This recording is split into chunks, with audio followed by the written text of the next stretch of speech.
Good afternoon, and thank you for joining us for today's web chat. People from around the world are participating in this event. To ensure a stable connection, and considering the large number of attendees, your video and audio functions have been disabled. There will be a short question and answer session at the end of today's web chat. You have already sent more questions than we have time for, so thank you. Please note that we may only have time for a couple of questions at the end, so we may not be able to get to yours. And we will not be able to answer questions in writing. Finally, today's session is being recorded and will be made available online in the near future. It is now my pleasure to give the floor to Dr. Antonella Di Trapani, head of the NEA's Nuclear Education Team. Greetings, and thank you for joining us for the first NEA web chat with fellows taking part in the NEA Nuclear Education Skills and Technology Framework. Today, we will explore the importance of education, training, and knowledge management in the nuclear sector. The Nuclear Education Skills and Technology Framework, otherwise known as NEST Framework, is an NEA initiative devoted to addressing important gaps in nuclear skills, capacity building, knowledge transfer, and technical innovation in an international context. NEST fellows are master, PhD students, and young professionals who will do an international fellowship of 4 months in one of the 6 NEST multinational and multidisciplinary challenging projects. NEST provides fellows with the opportunity to build the international network, develop important technical and technical skills, and apply nuclear knowledge to address real-world issues. It's now time to introduce you our 2 NEST fellows, Stephen and Larissa. If you could please join us on screen. Welcome, Stephen and Larissa.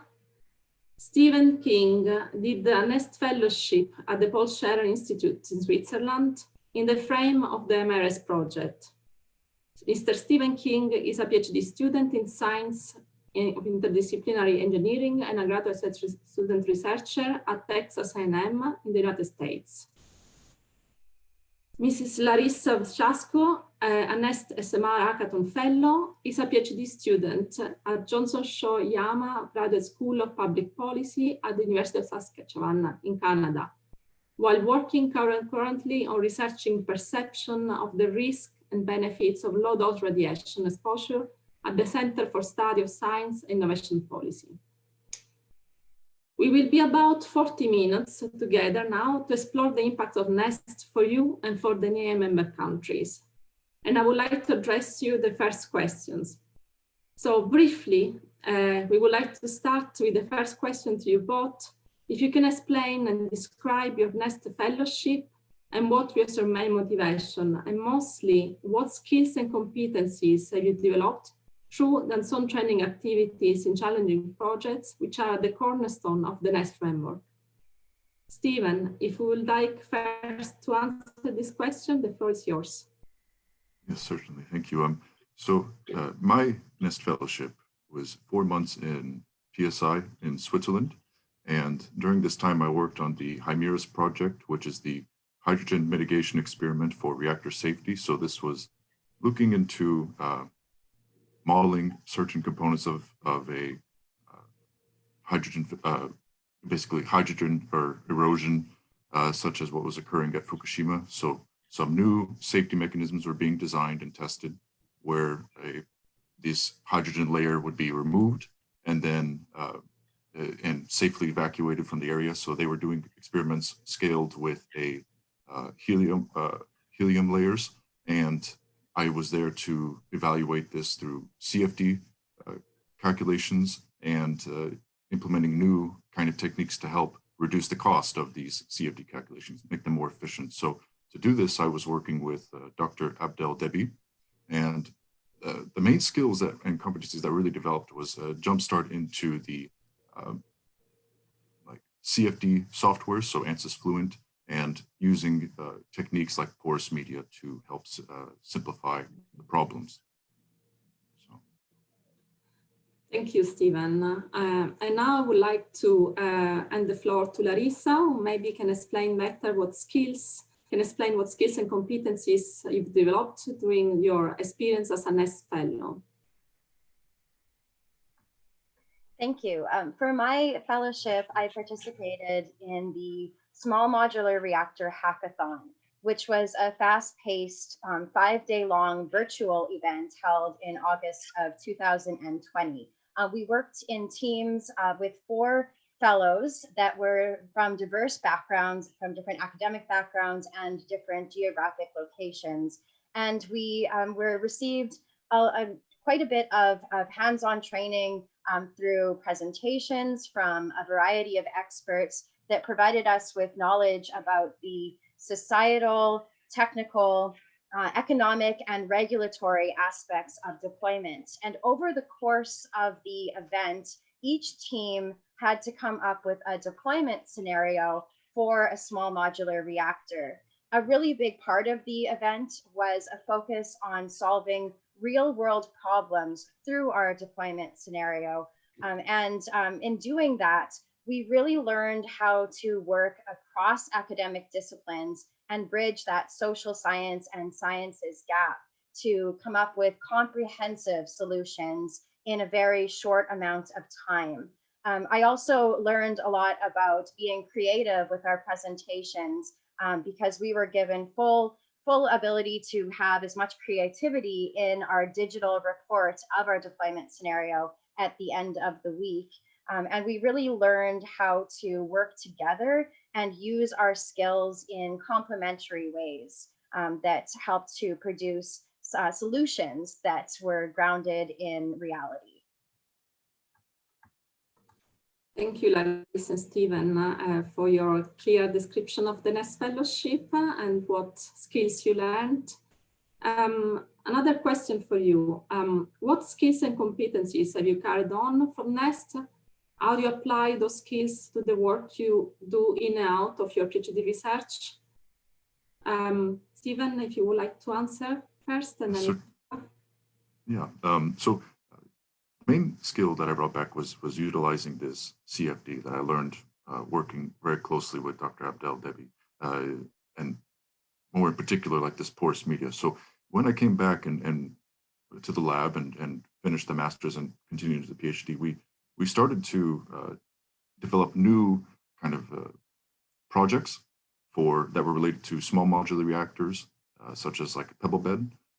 And then we were able to use these computational techniques to really be able to simplify the problem and model it. So we could then verify and validate certain experimental data or using this, and then also compare it to current codes that are modeling the reactor. We understood and developed like this scaling approach, and we're able to kind of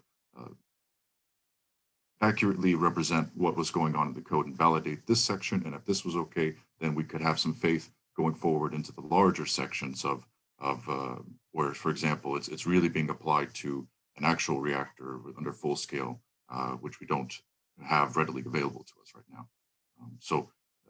In summary, it was using these skill sets to develop new projects and contribute greatly to them with small modular reactors. Thanks, Stephen. And now, Larissa, if you can answer the question, it's also for you. Absolutely. So there were a number of skills I picked up during the fellowship that I really see coming through in my PhD research. Learning in a virtual environment was one, and I think this was still early on in the pandemic in August 2020 that I really learned how to work with teammates and do group projects in a way that was very effective in a virtual setting.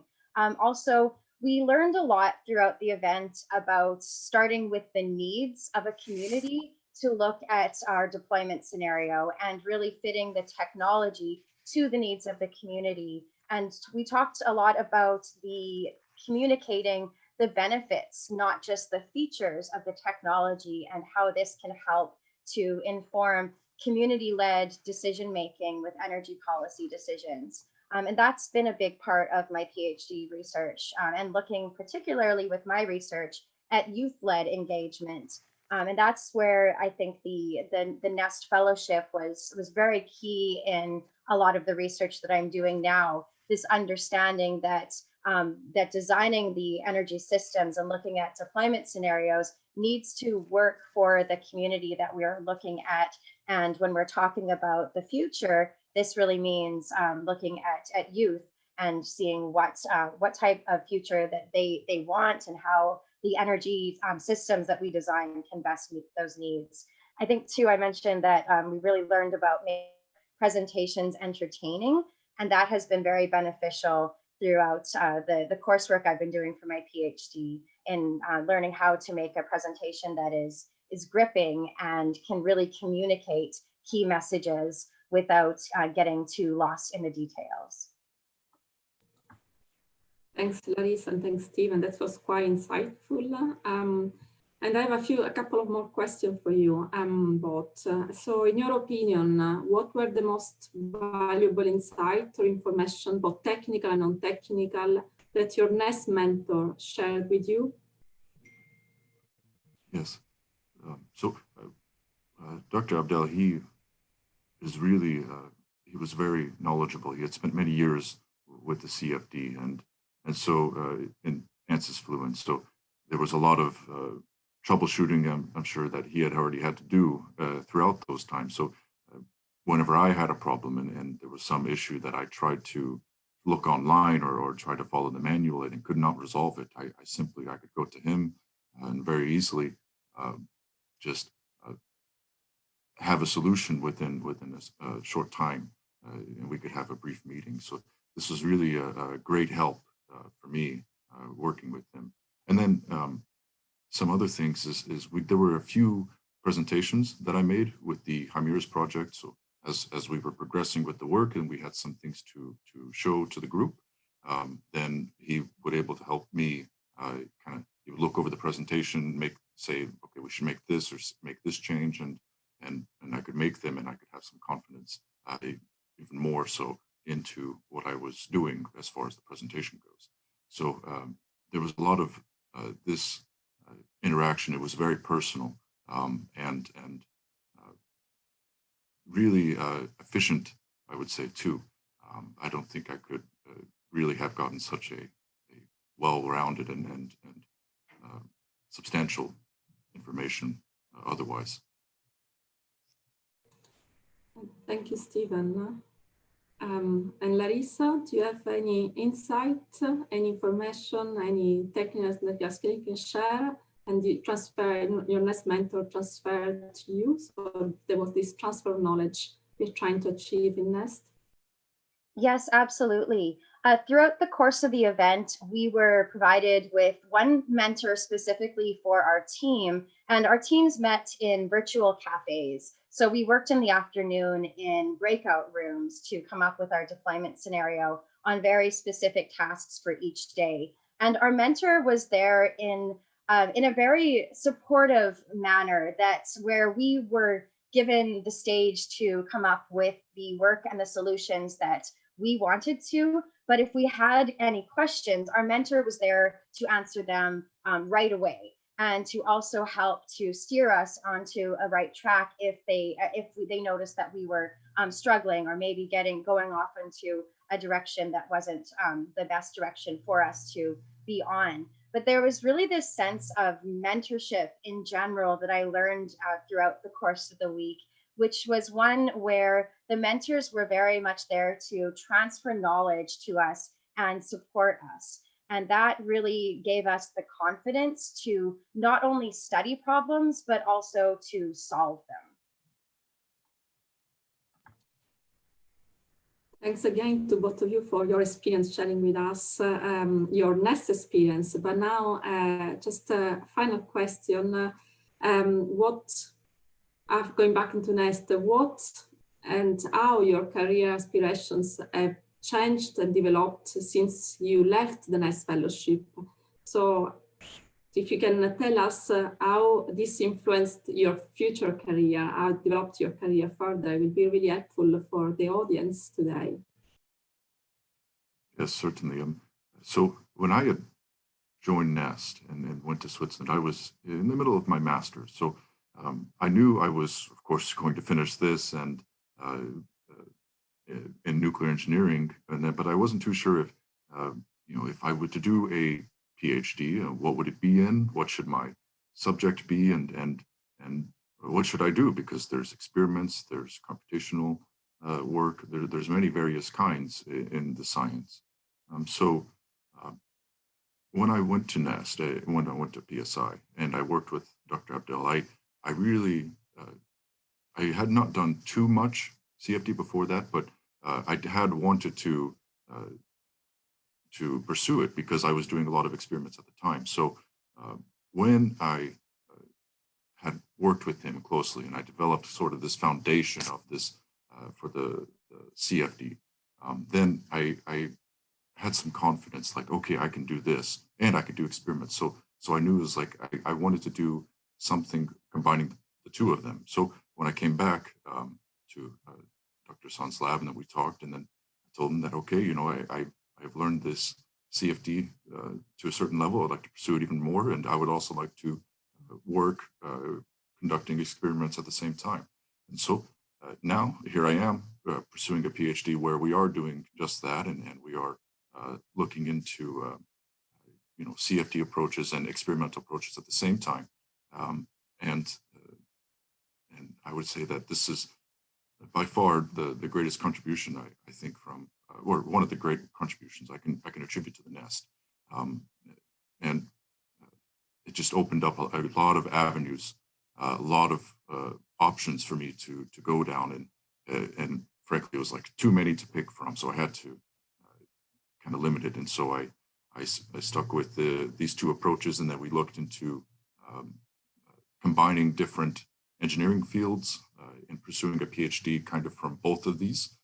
And that's where I am now. So we are looking into approaches to thermohydraulic approaches and CFD approaches into small modular reactors. And then I'm also working with biological and mechanical engineering applications. So there were a lot of possibilities that I was opened up to because I was able to set aside this time and work very closely with my mentor, and we and had this skill set founded.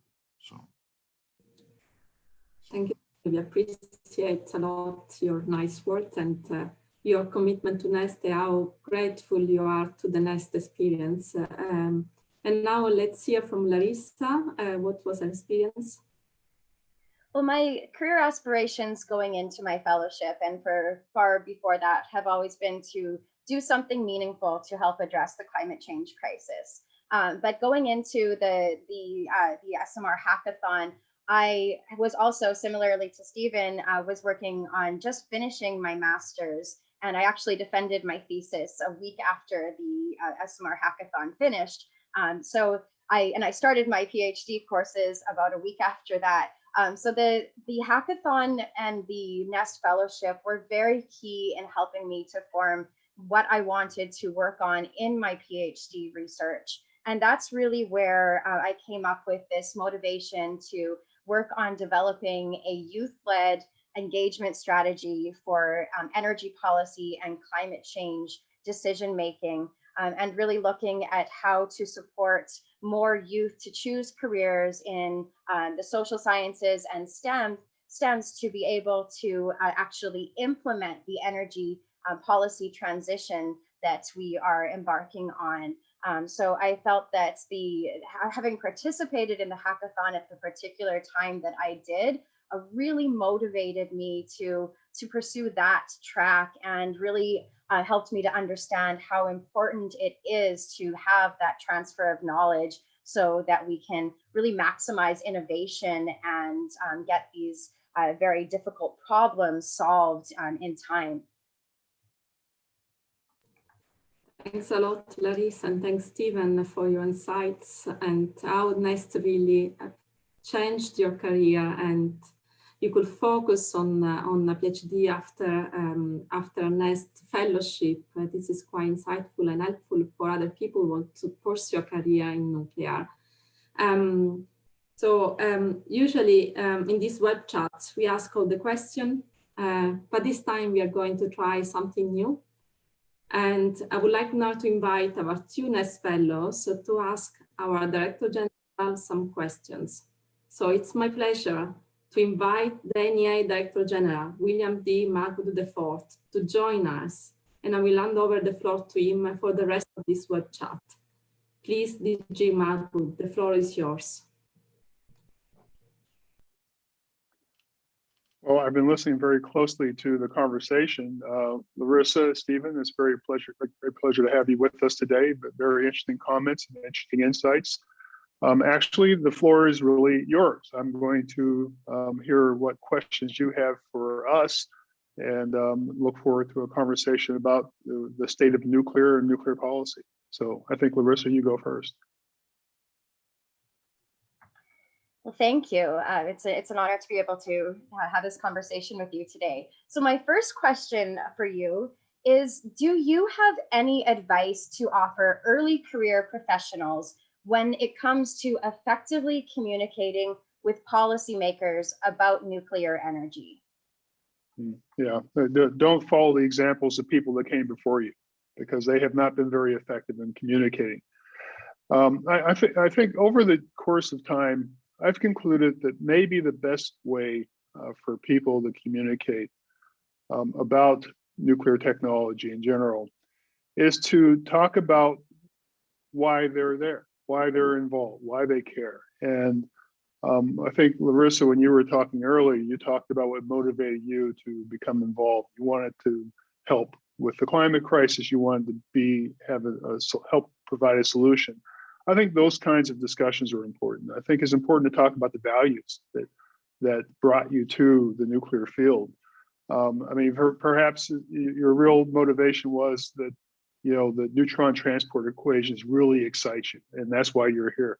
Well, you could tell people that, but it won't communicate anything. But if you tell them that you really honestly believe this is the way to solve the climate crisis, you really honestly believe that providing plentiful electricity for the world is a good for the entire planet. Tell people that, and I think that you can then explain why you believe nuclear provides those solutions. So I think a values-based approach is probably the most important and most effective way to communicate to people, because that's something that people, no matter what their technical background is, what their political leanings are, they understand that, and then you can have a discussion about whether nuclear fits those purposes. But I think that you'll find that they'll certainly agree with most of what you say when you say why you're doing it. Thank you. Absolutely. I could not agree more. So my next question to you is, during your career, have you ever been in a situation where the politics surrounding nuclear energy were overshadowing the science of nuclear energy? And if so, what did you do? Well, there's a couple of cynical answers to that, so I'll refrain from providing them. And maybe this is something that perhaps I didn't really fully come to understand until I was a commissioner with the U.S. Nuclear Regulatory Commission. And at that time, I had the opportunity to really think carefully about, what I did for a living, in making regulatory decisions. And when I realized there's a big part of the role of a commissioner, and the way, and for those who aren't familiar, the U.S. Nuclear Regulatory Commission is a large regulatory agency that's led by 5 political appointees, people who are there for 5 years or more, who are appointed by the president to serve at the top of the agency and really make the policy decisions through a voting process. And so when I reflected on that, I realized that that's how the mechanism of the NRC was designed to evolve. As time goes on, slowly over time, presidents can put people with different philosophies on the commission, and those people reflect the the mores and understandings of society at that time. And as you know, society of 2021 is very different from society of 1956. So you can't just simply write the regulations in 1956 and expect them to be completely relevant, no matter how technically sound they were in 1956, because the world has changed, that society's expectations have changed. And in some sense, that's what politics is all about. So I guess what I'm trying to say is that the politics is inherent in what we do. It isn't something that's an annoyance that interferes with the process of technology and development of new options. It's part of it. And you have to understand that it is intimately part of the whole process of how we develop technologies, how we implement facilities around the world, and it's not going away. And I think where I really reflected on this a lot was the area of nuclear waste, because I would talk to scientists and say, well, if only the scientists were able to just decide based on the facts where nuclear waste should go, there would be no difficulty. That's just simply not how our societies work. Our societies don't function that way. They could never function that way. We're in OECD countries, we're very, we have democracies. People have voices. People have rights to object, and so that's part of the process. And so I think it's important to look at it that way. And so I think I could easily say that politics has come to almost everything that I've done over the course of my career. But the trick, I think, and not so much a trick, but I think the balance is to make sure that when you make the ultimate decisions, that those decisions are technically sound. Whatever the decision finally is, you're doing the right thing with the right facts, with the right analysis, and that's something that as a scientist or engineer that you can stand behind. Even if you don't particularly agree with the general direction, you may not agree that not reprocessing is the right decision. You may not agree with that, but if you're going to do direct disposal, do it right. And that's where I think it becomes important, because you have to recognize the politics do matter, and they will always be there. Thank you. That is incredibly helpful and very, very insightful. I'm now going to turn it over to Stephen to continue this conversation. Thank you, and it is also an honor to meet you as well, sir. So the question I had is, as the world is becoming more global with technology, is there an expectation for nuclear energy policy to have some international guideline, or do you believe that the current organizations are well established and should not be changed? Well, you'll never ever hear me say that nothing should be changed. I think things always have to change because circumstances change. But the question you ask is a really interesting one, because there's a lot of conversation around the world about whether we should harmonize regulatory standards, for example, and maybe have a global approach to regulation. I think that's very, very hard. I understand why people want it, because it simplifies things. And if you're a vendor who wants to produce a technology, it would be wonderful to go to, I don't know, Islo or some place and get regulatory approval and then be able to use your product everywhere in the world. That would be wonderful. But I suspect in the area of nuclear that you have a couple of factors that come into play. One of which is that regulators, and having been one, I can tell you this is the way they feel, believe that they have an obligation to the publics that they serve to make decisions based on the facts as they see them. And there are very, very few of them that will agree to simply allow those decisions to be made by some outside party.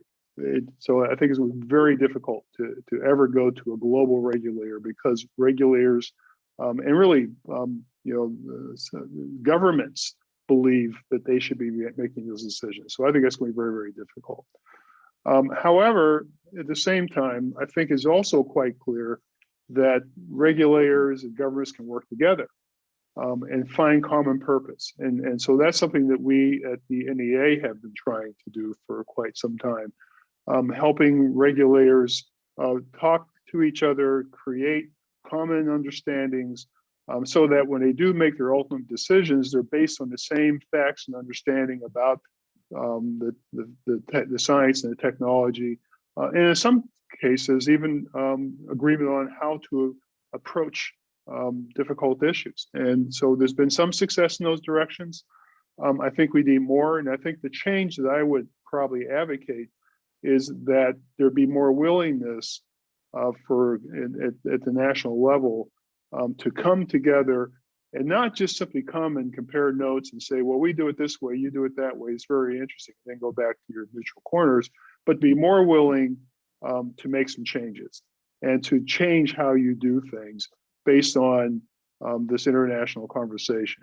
That doesn't mean that you give up the right to make decisions. It doesn't mean that you're subsidizing these decisions to someone else.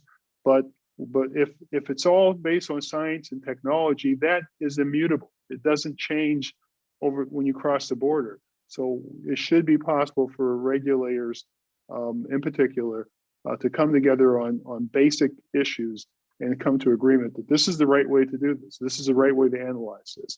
And this is the information that we will need to make a decision. And if you do that at the very least, then when a vendor has this new technology, it at least knows which questions need to be answered from around the world without having to go get different questions from different regulators. So that's something I think it's not so much the institutions that need to change.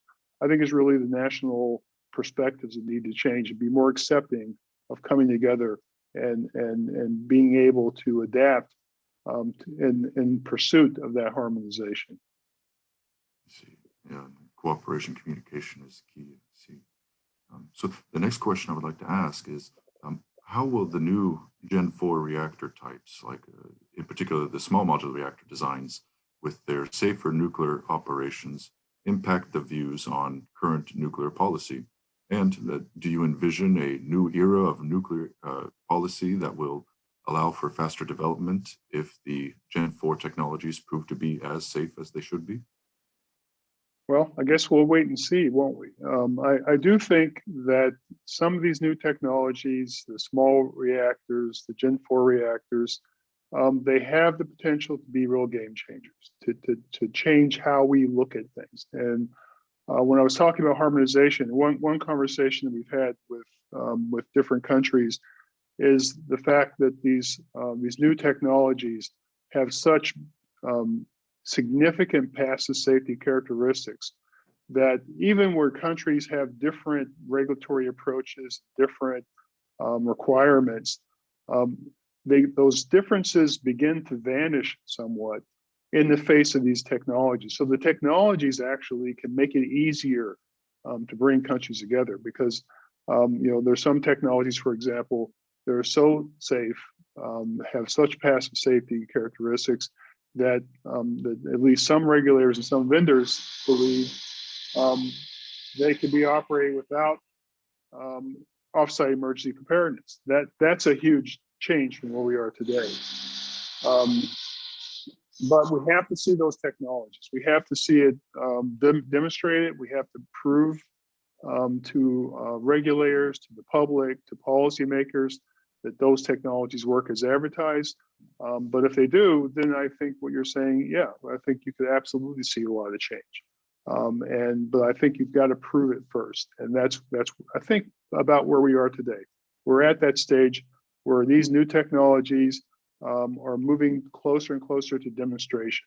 And that will be where we will be able to make those judgments about how the processes can change around these new technologies. It's a very exciting time right now too with nuclear. It is. It is. I would like to hand it back to Larissa for a couple more questions. Thank you. Okay, so my next question is, what are some of the necessary enabling conditions that are needed for community-led energy policy decision-making to occur? That's a really interesting question. Well, I mean, I think this is something that we at the NEA have been at the forefront of in recent years, in recognizing that the decision-making of the past is insufficient for where society is today. I talked about how society evolves. 30, 40 years ago, governments made decisions on things like where to site a repository or where to build a nuclear power plant. And it was based on lots of different things. It could be based on politics, it could be based on technical specifications. And then the public would get a notice in the newspaper, oh, we decided to build this plant here, just so you know. If you have any questions, let us know. And that was kind of the process. That is completely insufficient today. People would never stand for that. That's how our societies have evolved. So now people want to be part of the decision process. They want to be in the mix, and they want to have real impact. They don't want to just be notified. They want to be part of the decision making. So we have actually spent quite a bit of time talking with our members about this, and beyond our membership, talked to many countries about this, and how do we bring stakeholders, particularly public stakeholders, directly into the conversation, directly into the decision-making process. And I think it's fair to say that no one has quite figured out the perfect formula to do this. It's something I think every country struggles with because it is very difficult. You imagine that we have people who are, lawyers and barbers and plumbers, and they don't spend their days worrying about, radiation effects or drinking water standards. They don't think about these things. And so when you sit down and you start giving them this information, it's kind of a shock. Well, what are these people talking about? Is this safe? Are they going to hurt my children? And so I think that what you have to do is have a process, a very slow educating process where you answer the questions. And sometimes that might mean that you have to spend a lot of time with people who care. I mean, not everyone's going to want to spend the time, but the people who are interested to answer to do the education, to answer those questions, to answer the questions that come from the answers to the first question as well, and just to let this go for a period of time. And to me, it's not just a matter of transmitting information, it's also a matter of building trust. And I think that's one word that has emerged in our conversations with our members that has taken on real resonance. The idea that governments, regulators, industry, if you don't have the trust of your stakeholders, you'll never be successful. So you have to have a process that builds that trust over some period of time and recognize you're not going to do it cheap, you're not going to do it fast, but you have to do it. And if you're successful, you'll be able to do what we've seen in countries like Finland. You'll be able to cite a deep geological repository. The public will be fully supportive of what you're doing, and you will be able to implement that decision successfully. That is what we're all trying to do with all these nuclear decisions. But it is going to require as much social science as it does physical science to make that work. But that's where we are, and I think that's the world that we live in today. Thank you. Yes, I found that your answer very, very helpful. I think the relationship building aspects with and the not taking any shortcuts. There are no shortcuts to building trust. So those are very, very key points. So I thought that was very, very helpful, especially to the research work that I do with public engagement in the social sciences. So thank you for that. So I'll now go to my next question for you, and my last question for you. How do you think the image of nuclear energy may have changed or be changing in ways that shape policy decisions that is different now compared to 10 years ago? Well, the 10 years is an interesting number to choose. Of course, 10 years ago, we had the Fukushima Daiichi accident. And that, for some parts of the world, that was a seminal event. That changed the perception. I think there's really two events that have had a big impact on the perception of nuclear, to the negative.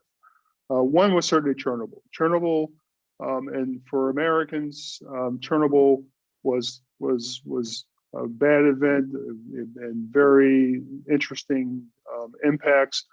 but really didn't change anything. You know, there wasn't much impact in North America from Chernobyl. Regulations didn't change very much because of that. In Europe, it had a huge impact because people were closer to it. It had much more resonance with the public. Some parts of Western Europe were even exposed to significant amounts of, or measurable amounts of radiation. So that was a big impact. And of course, Fukushima Daiichi, it was a very big impact, mostly because the world views, Japan as being one of the most advanced countries in the world in terms of technology. And I think a lot of people saw the accident at Fukushima Daiichi and felt if this could happen in Japan, it could happen absolutely anywhere. And I think that was a message that was very, very impactful to the public perception of nuclear.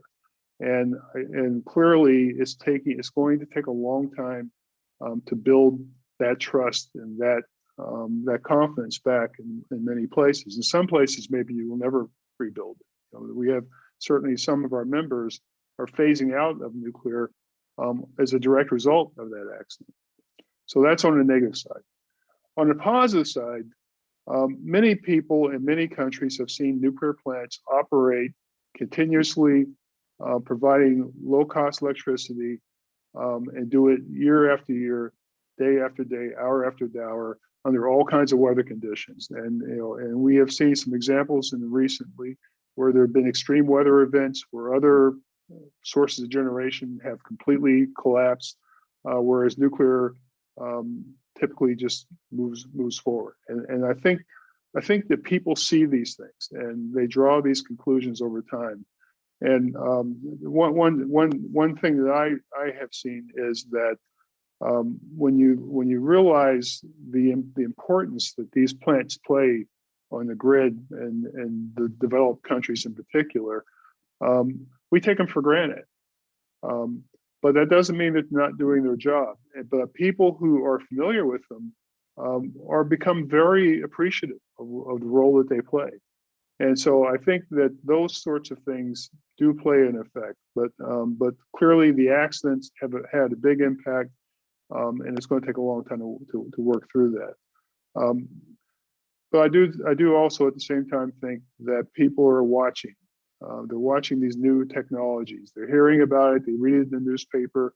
But industry has to deliver. And I think that if industry is successful delivering these new technologies, that will be a big event. That will be a big deal when the small modular reactors gets built and constructed, and people will be very interested in that. And I think that will be as equally impactful as perhaps as some of these negative impacts in the past.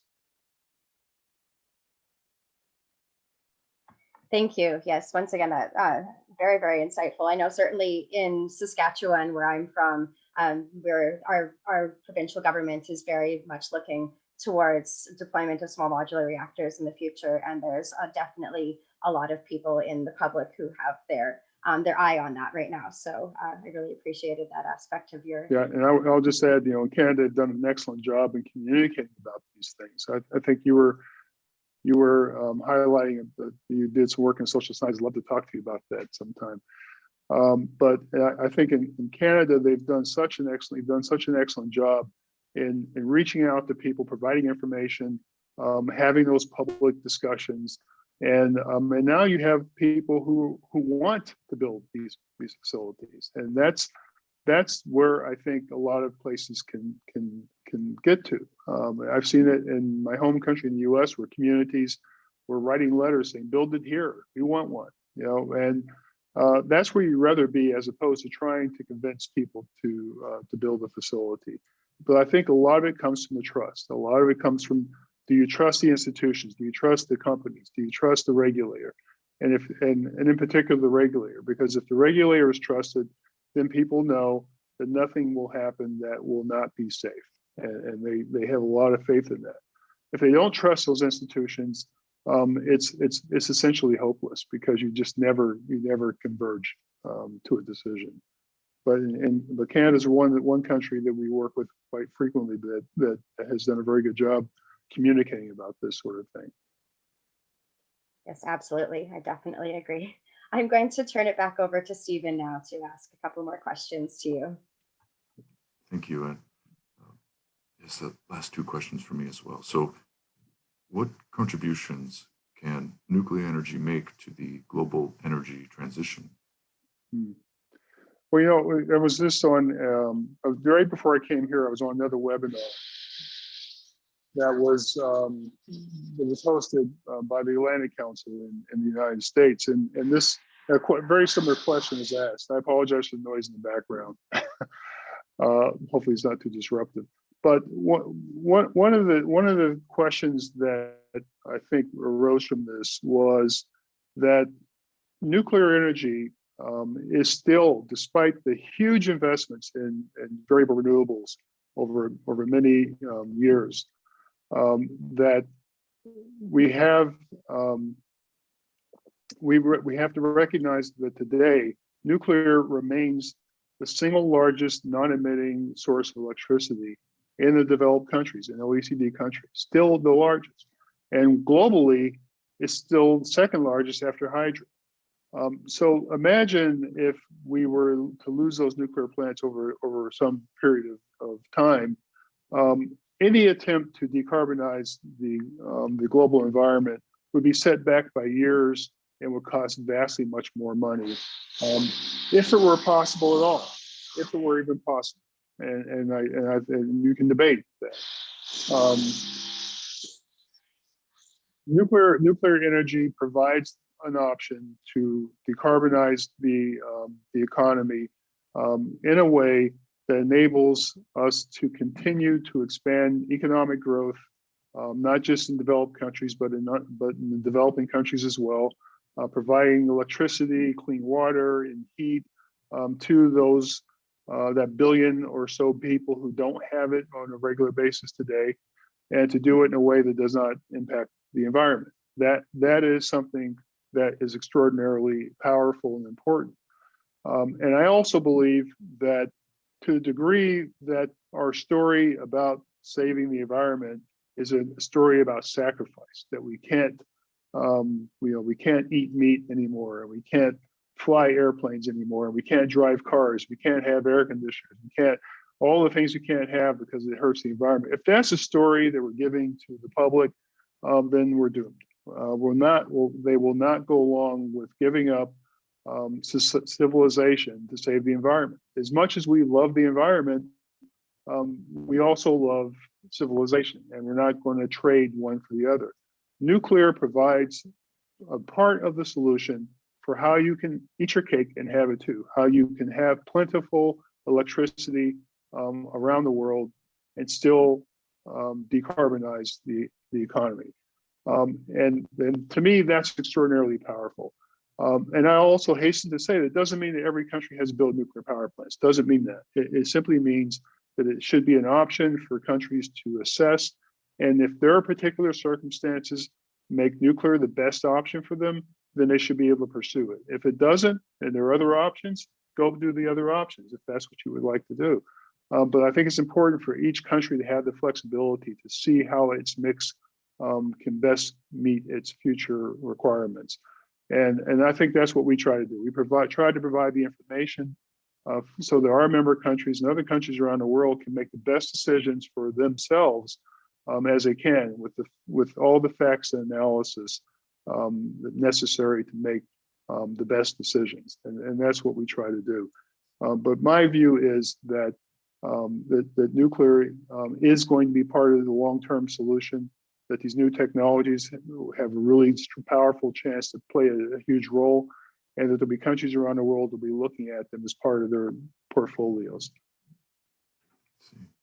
Yeah, that's very interesting. And I think it goes back to the first step is communication with everybody among the benefits of nuclear.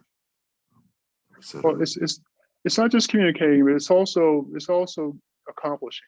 You know, I mean, the industry has to deliver the products. If we don't have the products, then there's no story to tell. And so that's where we are today. We're at that threshold step where there's these interesting new technologies that can make a huge difference, but they have to be built, they have to be cost effective, they have to work as advertised, they have to get through regulatory approval. And so there's still some hurdles left to do, but so far so good. I think we're in a good direction, and these things are coming much more quickly than I think many people assume. A lot of people think this is years and years in the future. No, they aren't. They're really right at the threshold today. And the work I know that both of you have been involved in helped set the stage for that. I see. Well, my last question is how do you think that the whole nuclear sector has been affected by the COVID-19 pandemic? You know, it's really interesting because I think there's been some impacts both positively and negatively. I think on the negative side, the COVID crisis has suppressed electricity prices in many countries. And whenever you see electricity prices low, it certainly affects the larger baseload facilities. I think it's impacted many parts of the electricity system and made the already very difficult economics for some nuclear plants even more difficult. So that's one thing. On the other hand, people have also seen that they are extremely, to the degree they hadn't thought about it before, the people are very, very reliant on reliable electricity. They want the switches to come on. They want the PlayStations to come on. They want the heat to come on. They want the lights to come on. And they want it to come on when they throw the switch, not at certain parts of the day. And so I think there are many people and policymakers that have found a new appreciation for inexpensive, reliable, 360-day a week, 24-hour-a-day electricity. There's a new appreciation for that. And industry, of course, have always had this appreciation. And as technology evolves and we see that we use the cloud more for all of our services and for communications, that electricity reliability is just extraordinarily important. And I think our societies have become even more reliant on electricity than it were, even 20 years ago. So that the importance of that electricity, I think, highlights the role that nuclear power plants play. And I think that people are looking at the electricity system a bit differently, perhaps, after the crisis than they did before, because I think people have begun to really realize both how fragile it is, but how important it is to the way we live and the way we work, and the way we educate our children. And so this is something that I think helps in this whole conversation globally about the energy transition, because this conversation needs to become one that is deeply rooted in practical reality as opposed to aspiration. Aspiration is very important. I'm a big person on aspiration. I think setting visions are good, but you have to know how you're going to get from where you are today to where you need to be. And I think you'll find that if you're talking about maintaining electricity on a reliable basis while going towards zero net carbon emissions, you're going to probably want to have nuclear as one of your options. It reminds me of several years ago when we had this hurricane hit Texas, and one of the reactor plants in South Texas project, I believe it was, it kept going. So it kept supplying electricity to the hospitals and things in Houston. So it was really a significant component of current civilization. Yeah, I remember I know that we had a deep freeze last year that caused a lot of concern, but I remember an even bigger deep freeze that lasted much longer in the Midwest, probably 15 or so years ago. And I remember it was just a really astonishing thing. The rivers froze over, nothing was moving. The gas lines weren't working, so you couldn't move coal because the rivers were frozen. And the renewables weren't that much renewables at the time, but those weren't working. Nothing was working except for the nuclear plants. And I often wondered if those nuclear plants weren't operating, what would have happened to some of the people in those areas? I'm not sure what they would have done. Hopefully there was some solution, but it wasn't completely apparent to me at that time. So that quality of being able to work and continue producing electricity in all conditions, all year round, very, very important. And I do think that's something that's getting more and more attention. seems so. It's good. I believe that now I'll pass it to Larissa. Yes, well, thank you so much for this opportunity to ask you our questions. I know I've been really excited to have this chance, and I really learned a lot from your answers. But now it's your turn, DG Magwood, to ask us questions. Well, I see our time is very short, so let me just ask each of you one question, because you've now gone through this this experience with NEST, and you've seen how we as an international agency have provided this opportunity, and I wonder, is there some aspect of the international aspect of this that made it exciting for you? Is it because I'm sure there's other programs in your government at home in Canada or elsewhere where you can participate in fellowship activities, but was there something about this type of thing with an international environment that made it more exciting for you? And I'll start with Larissa. Absolutely. Hearing from the experts that were involved in the hackathon that were from international places, it was really, I think it really gave us a better understanding of the community that was there to support us in our careers and the opportunities that that were available to us. I think too that it was an opportunity to meet other early career professionals from places beyond just our own countries. I know that my teammates, they were from different geographical locations than just Canada. And so it was a chance to transfer knowledge between different regions. But I really have found that this type of program has, I think, given me a greater sense of importance in terms of how we can address global problems and how we can work better together as an international community. And I think that's really where innovation stems from, is this idea of taking the knowledge that we have as a global community and seeing how we can bring that together and grow together instead of trying to each work in our own silo. So I found that this was a really, really helpful program. And I think it was something that made me very excited about this career path. Very interesting. Thank you. Stephen.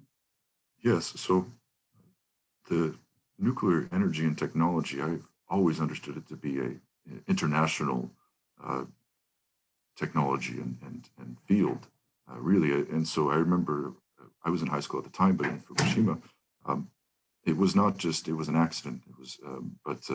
It was not just an accident that was addressed by Japan. I remember there were experts from all over the world going to visit and give their expertise and solve the problem. As well as solving problems, but designing new features for them, like what I experienced with the Chimeras, is that there were lab groups from all over the world, from Russia to Japan and China and other groups, I remember, and other countries in Europe as well. So this field is truly an international field. One of the benefits from NEST that I did not see an opportunity anywhere else was to go to an international location, PSI in Switzerland, and interact with other young engineers and students who were PhD masters, just like I was, and build a connection with them. So, and we're all staying in the same field, hopefully. And then as we grow older, we are still communicating with a few of them. And I think that this was such an opportunity that I could not have in the US anywhere. To be able to connect with somebody from Canada and then somebody from Romania or Czechoslovakia, as well as Russia and other countries, and build these connections and maintain them as we age and develop our careers. I think that that's truly, I feel like this is a great a way for us to make this international cooperation even more effective going forward.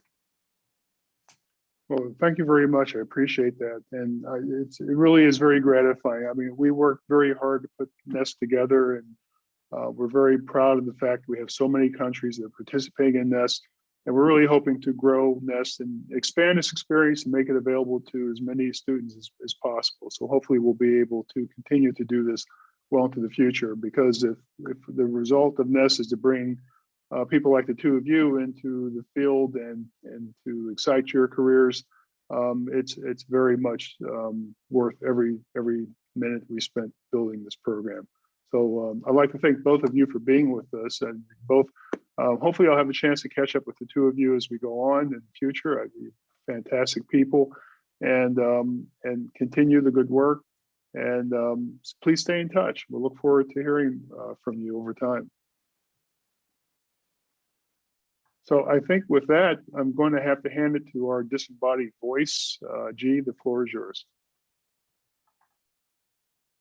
Thank you very much to Director General Magwood, Antonella, Larissa, and Stephen. And thanks very much to all who listened in. We appreciate your participation. Today's web chat has been recorded and will be available online in the coming days. Make sure you follow the NEA on Twitter and LinkedIn to keep in touch with us and receive updates on events like this one. Thank you, and goodbye for now.